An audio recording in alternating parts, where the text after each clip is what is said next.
ছাত্রছাত্রীরা কিভাবে গর্বিত করতে পারে আমাদের দেশকে, ওই উদ্যোগগুলো নেওয়ার জন্য উনি প্রস্তাব করেছেন। আপনারা জানেন আমাদের নেত্রী এখন চিকিৎসার জন্য, দেশনেত্রী বেগম খালেদা জিয়া চিকিৎসার জন্য দেশের বাইরে গিয়েছে। আপনারা সবাই দোয়া করবেন উনি সুস্থভাবে আমাদের মাঝে আবার ফেরত আসে। আমি 31 দফার মধ্যে যে আমাদের অ্যাক্টিং চেয়ারম্যান দিয়েছে, ওটার মধ্যে শিক্ষা নিয়ে যে কথাটা বলেছে ওটা আপনাদের সবাইকে একটু অবগত করার জন্য বলি। আধুনিক ও যুগোপযোগী যুব উন্নয়ন নীতিমালা প্রণয়ন করব আমরা ইনশাল্লাহ। স্বাস্থ্য, শিক্ষা এবং পুষ্টির প্রতি যথাযথ গুরুত্ব দিয়ে সক্ষম ও কর্মদক্ষ মানব সম্পদ উন্নয়নে প্রয়োজনীয় বিনিয়োগ করা হবে ইনশাল্লাহ।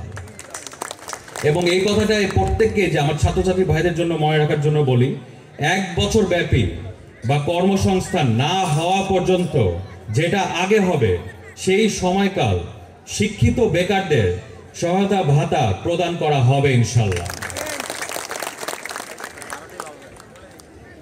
এবং আমরা ইনশাল্লাহ আল্লাহর ইচ্ছায়, জনগণের আকাঙ্ক্ষায় আমরা যদি দেশ পরিচালনা করি, আমরা প্রত্যেকটি পরিবারের জন্য একটা ফ্যামিলি কার্ড দিব ইনশাল্লাহ। এই ফ্যামিলি কার্ডটা কিন্তু পুরুষদের হাতে থাকবে না, এটা আমার মা বোনদের হাতে থাকবে। এটা তাদের নামে হবে, সেই পরিবারের বোন, ওয়াইফ, মা, সেই পরিবারের মহিলা যে আছে তার নামে হবে। এবং পুরুষদেরকে তাদের কাছ থেকে নিয়ে সেটার জন্য আমরা যে খাদ্য সামগ্রী বা যে পেনশন যেটা করব আমরা ইনশাল্লাহ, সেটা তাদের কাছ থেকে কার্ডটা নিয়ে আপনাদেরকে উঠে আনতে হবে, ঠিক আছে? এবং প্রত্যেকটি পরিবারের জন্য আমরা ইনশাল্লাহ স্বাস্থ্য সেবা সুনিশ্চিত করব ইনশাল্লাহ।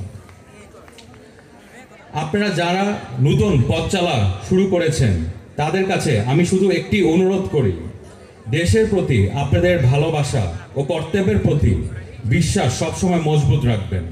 আপনারা শুধু সুনাগরিক হিসাবে তৈরি হবেন না, বরং দেশের গর্বিত ভবিষ্যৎ হিসেবে তৈরি হবেন। আপনাদের সাফল্য দেশকে এগিয়ে নিয়ে যাবে এবং দেশের প্রতি আপনারা শ্রদ্ধার প্রতীক হবেন ইনশাল্লাহ। একটি শক্তিশালী জাতি গঠনের জন্য শিক্ষার শক্তি অপরিসীম। আপনাদের শিক্ষাই হবে সেই শক্তি যে দেশের সেবা করবে এবং জাতিকে গর্বিত করবে। অতএব আপনাদেরকে সবাইকে সুন্দরভাবে পড়াশোনা করতে হবে, আপনাদের বাবা মার যে পরামর্শ সেভাবে চলবেন এবং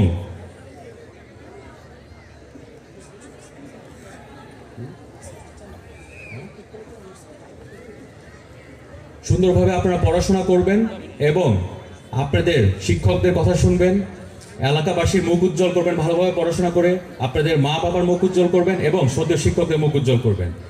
এবং এই কলেজে ইনশাল্লাহ আমরা অনার্স সিস্টেম চালু করে দেব ইনশাল্লাহ।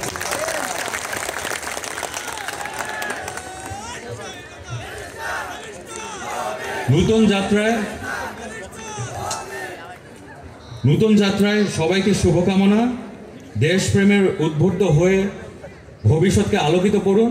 এবং আমার প্রিয় ছাত্রছাত্রীবৃন্দ, আপনাদের সবাইকে আমি দোয়া রইল আপনাদের জন্য, নতুন যাত্রা শুরু করেন।